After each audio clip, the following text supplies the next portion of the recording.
The Ones Who Walk Away from Omelas is a short story by Ursula Le Guin. The fictitious city of Omelas is first described as a utopia. Everybody who lives there is happy.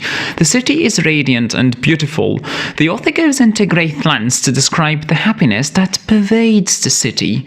It is a strange type of happiness, and what better event to explore life in the city of Omelas than the annual summer festival? It is an occasion that is celebrated by all the inhabitants of the city. There is a lot of merriment, bells cling, music is played. Everybody participates in a celebratory procession. The narrator warns the reader against thinking that the people of Omelas are simpletons, because we've grown accustomed to thinking that only those who don't know, or those who know very little, can be truly happy. The author rebukes this connection and insists that the citizens of Omelas are no simpletons, and this is something we'll discover only too well later in the story. Not a single soul in Omelas is upset. There are no social classes, there is no hierarchy, there is no king, there are no soldiers, no slaves. It is a society where people do not wrong each other, even if there are no threats of sanctions or punishments. There is no governing body, and this absence of a government or a governing authority poses a bit of a problem. For example, English philosopher Thomas Hobbes says that without a government or a governing body to which people relinquish some of their freedoms in exchange of protection and regulation of life, humans are wolves or the humans. Yet the inhabitants of Omelas enjoy all their freedoms and do not wrong each other.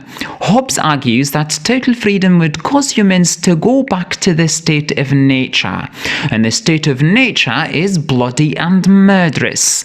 The narrator insists that everybody in the city is happy, although the narrator confesses that he or she doesn't know about all the happiness-inducing things that exist in the city. The narrator invites the reader to join in and to imagine anything that can cause happiness and picture it in the city of Omelas. If you believe that orgies are cool, please do imagine them in Omelas. There is no downside to anything people can do in Omelas. If the reader thinks that high-tech gadgets increase happiness, the reader is encouraged to think that there are plenty of them. Involving the reader in the narrative serves two purposes. First, it focuses on presenting Omelas as a utopia in the minds of all readers. They're free to imagine it according to what makes a city utopic to them. Second, it identifies the narrator as an uncertain narrator. The uncertain narrator should not be confused with the unreliable narrator. An unreliable narrator willingly withholds information and misinforms, while an uncertain narrator does not have all the information. After we construct in our minds this perfect city where everybody is happy and where no action causes any harm to anything or to anybody, the narrator takes a moment and asks the reader whether he or she believes in the existence of such a perfect city on earth. In fact, life as described in Omelas is very hard to believe. Philosopher Arthur Schopenhauer would dismissively laugh at the credibility of life in Omelas. For Schopenhauer, the truest reality about the world is that there is a will that animates all living things, a will to live and to hurt all other living things. Omelas, as constructed in our minds as readers, is very hard to believe.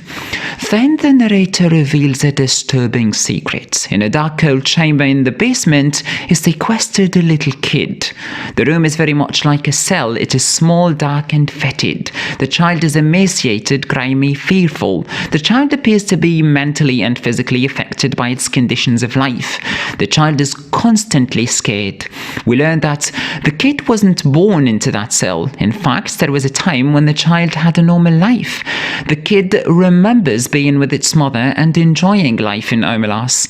This makes the child's predicament even graver because it is able to compare a before and an after.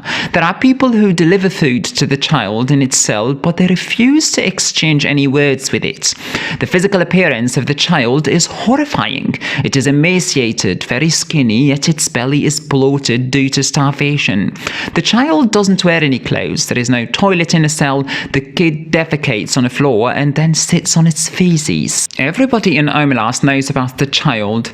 The inhabitants of Omelas hold the suffering of the child to be the reason behind all the happiness and blessings they get to enjoy. It is not precisely described how the utopic life in Omelas is contingent on torturing the child, but it seems that there's some form of cosmic balance that bestows extreme happiness on the people of Omelas, and in exchange, there must exist a sacrificial child that incurs all the pain the collective population of Omelas eschews. This explains why, although the inhabitants of Omelas know about the existence of the suffering child, none of them attempts to help it. This situation is a hyperbolic representation of utilitarianism, the greatest good for the greatest number. There is positive utilitarianism and negative utilitarianism. Positive utilitarianism is the attempt to maximize utility or well-being for the biggest number of people. Negative utilitarianism is the attempt to decrease suffering, pain, or uneasiness for the biggest possible number.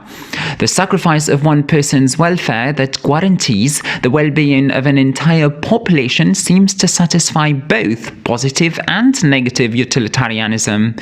It's interesting that the narrator doesn't specify the gender of the child. It's because the author doesn't want the story to be confined to a narrow feminist reading, where patriarchal societies try to subdue women or women that try to subjugate men. By keeping the child's gender unknown, the story gains in multiplicity of meanings. It can refer to any abject sacrifice of humans. Wars that are waged for oil or for material gains wreak havoc on children and adults to guarantee another group of people gets to live luxurious lives and enrich themselves. The idea of propitiation, gaining the favors of God through human sacrifice, is not new. There were many Native American tribes that offered human sacrifice to ensure that the gods would continue to bless them with good crops and keep away natural disasters. In the Taensa tribe, for example, mothers offered their infants to the tribe's highest priest. The priest would strangle the infant and then throw it in fire. There are many accounts of tribes from all over the world that believed human sacrifice is the condition for propitiation. All the children in Omelas are informed about the suffering child in a ritualistic ceremony that celebrates their growth and maturity, whereby they stop being children and become adults. Most children feel repulsed when the news is first broken to them. They want to free the child, but they're told that everything good in Omelas is contingent on keeping the child in its suffering. The newly proclaimed adults struggle to accept the curse of the suffering child at first, but eventually most of them do. And those who cannot, they leave Omelas. The narrator describes how different people deal differently with the reality of the suffering child in terms of how long it takes them to accept the situation. Some people quickly come to terms with it, while others require years of pondering and debating with themselves the morality of sacrificing one person for the greater good of all the inhabitants of Omelas. Some people convince themselves that the child is already damaged beyond repair, and that even if freed, it wouldn't be happy. The narrator doesn't try to suggest that the people of Omelas are selfishly cold-hearted. Yes, they accept the situation of the suffering child, but they feel the burden of being indebted in every aspect of their lives to a whipping boy who guarantees they can live happily. The author then re-asks the previously asked question, do you believe such a society truly exists? And while previously it was hard for us to answer yes because utopias are unrealistic, now it is less hard to imagine Omelas because it is relatable. There is luxury achieved at the expense of suffering. There is now the duality of pleasure for some and pain for others. The people who can't accept the reality of the suffering child do not try to help it escape or to reverse the system in Omelas. What they do is leave the city altogether. The narrator doesn't know where they go, whether those people seek a society where there is no suffering at all, or whether they want to live in a society where every person has her fair share of pain and pleasure is never communicated. Now we arrive at the most crucial point in the analysis of the story. If I could ask you a question, the question, what do you think of life in Omelas? Do you think it's okay to live happily and accept the torture of an innocent child, or do you think the situation is abject and unacceptable? If your answer is yes, I'd happily be a citizen in Omelas, then you, my friend, are a heartless, cold-blooded person.